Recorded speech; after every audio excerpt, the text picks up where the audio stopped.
विकासाचं कुठलंच कार्य केलं नाही. 2.5 वर्ष मुख्यमंत्री राहिले, एक विकासाचं कार्य करू शकले नाहीत. त्यांनी मोदींबद्दल बोलणं म्हणजे सूर्याकडे थोबाळ करून थुकण्यासारखं आहे.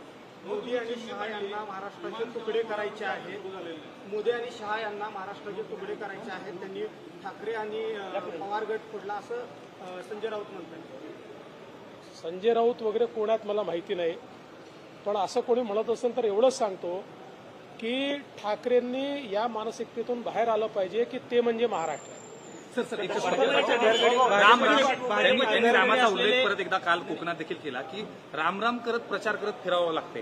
त्यांना अजून देखील त्याच मुद्द्यावर परत आम्ही रामराम केल्याचा एवढा राग शिवसेनेला काय?